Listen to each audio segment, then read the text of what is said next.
Thanks, Ambassador. Dear colleagues here on the podium, dear colleagues and friends here in the room, happy to be here. First of all, congratulations to the Silver Jubilee of the World Sustainable Summit here in Delhi. Really pleasure to be here in this room again. Look, a couple of years, let's say 10 years ago, I even wouldn't have understood what the headline of multilateralism as a force of hope would mean. Now I understand. The world has changed tremendously. Multilateralism for some countries, luckily only a few, is not a priority. On the contrary, they are attacking it. As you addressed my country and Europe, and I'm happy here to be among many countries from many continents that are committed to multilateralism. And actually, thinking about it seriously, we have no other choice. Even children could understand that focus on your own country will not solve the global challenges. And we were speaking about climate. Thanks for the applause you were spending to us in Europe. Still, we have some steps to go.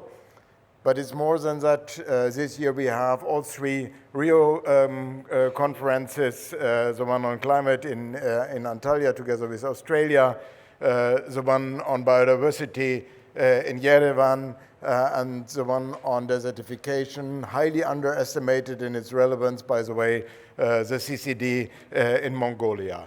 And it's also beyond the green agenda, the global environmental agenda. We are only 4 years away from 2030, our wonderful 2030 agenda on sustainable development. We are still lacking behind on fighting hunger and poverty, providing access to education, ensuring gender equality, reducing the huge gap in wealth, and at the same time looking at all the global public goods and a joint family. So we are not in a position to criticize if a country decides to leave whatever institution in the world. It's not desired by us, but every country can decide.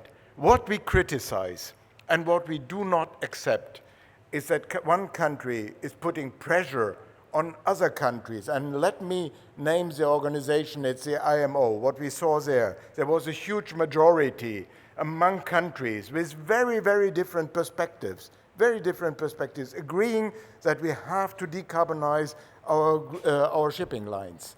And there was already a majority for it, and it was under attack. It was under attack to single countries, small island countries, as you mentioned correctly, being anyway under the highest pressure with global climate change. Also to individuals to change the position of their countries. This is something we cannot accept. This is something that destroys the world community in its essence. Ladies and gentlemen, there is another aspect that I want to mention in my brief address here. And that is, this is organized by TERI. And TERI is about knowledge. It's about fact-based. And I've been many times when I visited Delhi to TERI, and I always enjoyed the excellence and the immense know-how at this think tank. That is shared with other think tanks in the world. But this is also under threat. And for very good reasons. Our Brazilian friends created in Belém at the Climate COP an alliance against misinformation and fake news in the field of global public goods. We luckily joined. We have to fight against it, because if you don't have the substance, what is right and what is wrong, if leaders in the world can lie whatever they want, then there is no basis for true multilateralism, and honestly, there is no basis to make progress for the world. So finally, coming to the end, you mentioned that I've been here in this room before at the last Raisina dialogue. The next will come. Those two dialogues, the one here organized by TERI stands for fact-based progress, and the one on Racina standing for multilateralism. This is a room where friends gather, and just to define what, in my view, are friends. Friendship is not defined that you share the same opinion. Friendship is defined that you are able to listen, that you try to understand, that you value the argument of others, and that you are driven by the joint endeavor to make the world a little bit better. Thanks a lot.